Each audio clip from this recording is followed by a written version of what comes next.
প্রতিষ্ঠান, এখানে যেমন তুলসীর মেলাও ঠিক না, টারবানটাও ঠিক না। বাচ্চারা একজন একজনকে ভণ্ড বলছে, বিড়াল তপস্বী বলছে। আমি দরকার হলে থানা, পুলিশ, আমি সব জায়গা করব, সেই মেয়েকে টিসি দিয়ে দেবো, রাখবো না। এইসব পার্টিকেল আমি রাখবো না। সম্প্রতি একটি ভিডিও আমাদের নজরে এসেছে, এটা ভাইরাল হওয়া ভিডিও, যেখানে বারাসাতের একটি গার্লস স্কুল বালিকা বিদ্যালয়ের একজন শিক্ষিকা, তিনি একজন ছাত্রীর গলা থেকে তুলসীর মালা ছিঁড়ে ফেলে দিয়েছেন। এবং শুধু ফেলে দেননি, তিনি তারপরে যে কথা বলেছেন, যে কোনো বোধ সম্পন্ন মানুষের মনে হবে যে আমরা পশ্চিমবঙ্গে বাস করছি না, আমরা কোনো তালিবানি শাসনের আন্ডারে রয়েছি। শুনুন সেই ভিডিওর অংশ। শিক্ষা প্রতিষ্ঠান, এখানে যেমন তুলসীর মেলাও ঠিক না, টারবানটাও ঠিক না। বাচ্চারা একজন একজনকে ভণ্ড বলছে, বিড়াল তপস্বী বলছে। আমি দরকার হলে থানা, পুলিশ, আমি সব জায়গা করব, সেই মেয়েকে টিসি দিয়ে দেবো, রাখবো না। এইসব পার্টিকেল আমি রাখবো না। আগামীকাল 19 তারিখ 6 থেকে 12 পুরো স্কুল আছে।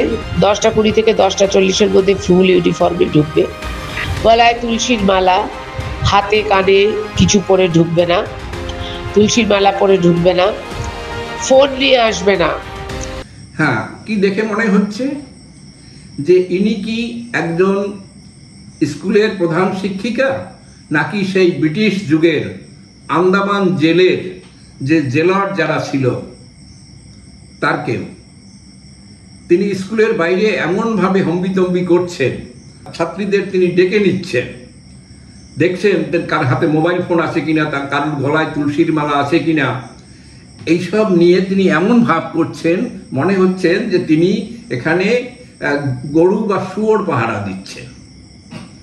এরকম একজন প্রধান শিক্ষিকা কি করে নিযুক্ত হয়েছিল?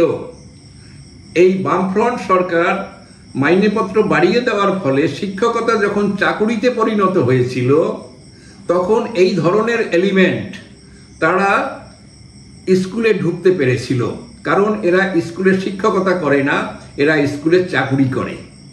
এই চাকরিটা স্কুলের চাকরি এবং একটা জেলারের চাকরি, দুইয়ের মধ্যে যে প্রভেদ আছে, এই বোধটুকু সম্ভবত এই ধরনের প্রাণীদের মাথায় নেই। শুনুন, কিন্তু এরা দেখবেন, এরা কিন্তু বাঘ নয়, হুলও নয়, এরা তার চাইতেও নিকৃষ্ট প্রাণী। যদি আমরা রাস্তার নেড়ি কুকুরের সাথে তুলনা করি, তাতেও সেই কুকুরকে অপমান করা হবে। যখন এই স্কুল কর্তৃপক্ষ বললেন যে উনি অন্যায় করেছেন, তখন কিভাবে ভোল পাল্টে পায়ের কাছে গড়াগড়ি যেতে শুরু করলেন। তখন ইনি তুলসীর মালার পবিত্রতা রক্ষা করার জন্য পাগল হয়ে উঠলেন এবং দেখাতে শুরু করলেন তিনি বাড়িতে কত মালা রেখেছেন, কত গাছ লাগিয়েছেন, তিনি কত বড় কৃষ্ণ ভক্ত। আরে যদি কৃষ্ণ ভক্তই হবে, যে মেয়েটি স্কুলে 9, 10, 11, 12-এ পড়া একটি মেয়ে যদি গলায় তুলসীর মালা পরে আসেন, তখন বুঝতে হবে যে ওই মেয়েটি বা তার পরিবার তারা বৈষ্ণব মত অবলম্বী। বৈষ্ণব মত অবলম্বী বলেই তারা তুলসীর মালা ব্যবহার করে। তুলসীর মালা কোনো অলঙ্কার নয়, এটা তাদের বৈষ্ণব ধর্মচর্চার একটি অঙ্গ বিশেষ। এই যে শিক্ষিকা, তিনি কি পারবেন কোনো একটি মুসলিম মেয়ে হিজাব পরে এলে তার হিজাব খোলার জন্য কোনো নির্দেশ দিতে? সে সাহস এদের নেই। এরা পশ্চিমবঙ্গের মতো একটা রাজ্যকে পেয়ে এরা মাথায় উঠে বসেছে। এবং এই যখন সে তার উপরে চাপ দেওয়া হলো স্কুলের দিক থেকে, স্কুল যখন অস্বীকার করলো যে না আমরা এটা করিনি, তখন কি বলছে শুনুন। আমি সোশ্যাল মিডিয়ায় বিভিন্ন জায়গায় দেখছি, খবরে দেখছি, আমার যে কথাটা আমি যে আঙ্গিকে বলেছিলাম, যে ভাবনা থেকে বলেছিলাম, তার একটা অপব্যাখ্যা মনে হয় হচ্ছে। আমি নিজেও, আমি কালকেও বলেছি আমি ঠাকুর ভক্ত, তুলসী মালা পরে আসবে না, এই ধরনের নিষেধাজ্ঞা আমি জারি করতে পারি না। সেদিন দিদিমণি কি এই কথা বলেছিলেন, না তার অন্য কথা ছিল? তার কথা আর একবার শুনুন। গলায় তুলসীর মালা, হাতে কানে কিছু পরে ঢুকবে না, তুলসীর মালা পরে ঢুকবে না। অর্থাৎ আর দিদিমণি আগের দিনের কথাকে চেপে যাচ্ছেন, বোধহয় আচ্ছা করে গাদন পড়েছে, তার জন্য তিনি তার কথা পুরোপুরি ঘুরিয়ে দিয়েছেন। ইনি স্কুলের শিক্ষক না হয়ে এনার হওয়া উচিত ছিল পঞ্চায়েতের সদস্য। মনের আনন্দে চুরি করতে পারতেন, মিথ্যা বলতে পারতেন, উপরের বড় কর্তাদের খুশি করতে পারতেন। শুনুন তারপরে তিনি কি বলছেন। আমি জানি করিও নি, কিন্তু তুলসীর অপমান যাতে না হয় সেই কথা ভেবে বাচ্চাদের আমি ওটা স্কুল ইউনিফর্মে পড়তে না করেছিলাম, তার শুভ্রতা, তার স্বচ্ছতা, তার পবিত্রতা রাখার জন্য। কিন্তু সেটার যে এই বৃহৎ রূপ নেবে বা বিভিন্ন জায়গায় এইভাবে গিয়ে উপস্থাপিত হবে, এর জন্য আমি দুঃখিত এবং লজ্জিত। তাই স্কুল ইউনিফর্মের সঙ্গে বাচ্চাদের যে জিনিসটা পরলে, যেভাবে পরলে সাজুজ্য বজায় থাকে সব দিক দিয়ে, সার্বিক সাজুজ্য, সেইভাবেই বাচ্চারা স্কুলে আসুক।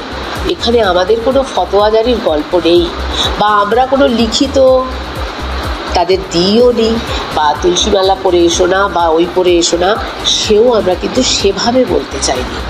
যদি আমার কোনো কথায় কোনো মানুষ আঘাতপ্রাপ্ত হয়, তাদের যদি মনে হয় যে দিদিমণি হিসাবে হোক বা একজন প্রধান হিসাবে হোক আমার এই কথাটা তাদের অন্তরকে স্পর্শ করেছে, দুঃখ দিয়েছে, তার জন্য আমি দুঃখিত। আমি কিন্তু আবারও বলছি, আমি নিজে বহু তুলসী গাছ স্কুলে লাগিয়েছি, আমি নিজে কৃষ্ণ ভক্ত, জগন্নাথের সেবাই। তাই বাচ্চাদের কাছে আমার মেসেজটা ছিল এই রকম যে তোমরা ইউনিফর্মের সঙ্গে পরে আসলে যে পবিত্রতা হানি হতে পারে, বা একটা তুলসীমালা ছিঁড়েছে আরেকটা যদি ছিঁড়ে যায়, তাহলে সেটা এই বাল্ক ব্যাপারের মধ্যে দিয়ে পদদলিত হবে। এই ব্যাপারটাকেই আটকানোর জন্য আমার বলা। এর মধ্যে আমি অন্য কোনো রকম যে অপব্যাখ্যার দিকে জিনিসটাকে নিয়ে আমি আমার বক্তব্য রাখিনি। যদি সত্যিই কাউকে মর্মাহত করে থাকে এই বিষয়টা, তাহলে আমি তো খুব লজ্জিত এবং দুঃখিত, এই কারণেই যে আমার ছাত্রীরা আমার সন্তান। অর্থাৎ যত রকমের ব্যাখ্যা তিনি দিতে শুরু করলেন।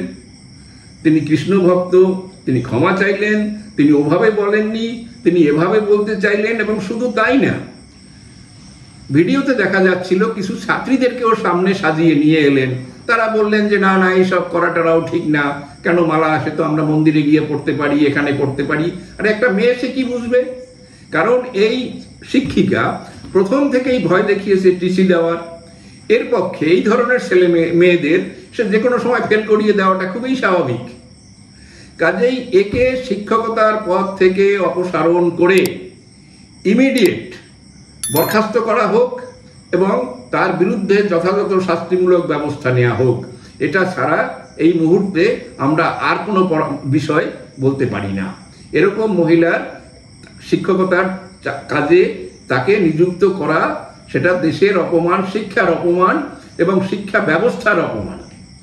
আমরা আমাদের ছাত্র জীবনে, বা আপনারাও দর্শক আপনাদের ছাত্র জীবনে অনেক কড়া হেডমাস্টারকে দেখেছেন, হেড টিচারকে দেখেছেন, যাদেরকে ছেলেমেয়েরা সমীহ করতেন, ভয় পেতেন, কিন্তু তারা কখনো এর মতো রাস্তায় নেমে হম্বিতম্বি করেনি, এই ধরনের অশ্রাব্য কথাবার্তা বলেননি। তারা তাদের যে কর্তব্য, সেই কর্তব্য পালন, সেই পালনের মধ্যে তাদের সেই নিষ্ঠা যেটা ছিল, তাদের যে সিরিয়াসনেস ছিল, তারা যেভাবে পড়িয়েছেন ছাত্ররা তাকে সমীহ করতেন, সমীহ থেকে তাকে ভয় পেতেন, তাকে স্কুল থেকে টিসি দিয়ে দেবো, ফেল করিয়ে দেবো, এসব কারণে তাদের কাছে ভয় পেতেন না। কাজেই সেই বোধ, সেই বুদ্ধি এদের নেই। এদের যত তাড়াতাড়ি সম্ভব এই পথ থেকে সরিয়ে দেওয়া যাবে, ততই দেশের মঙ্গল। আপনাদের মতামত জানাবেন। নমস্কার।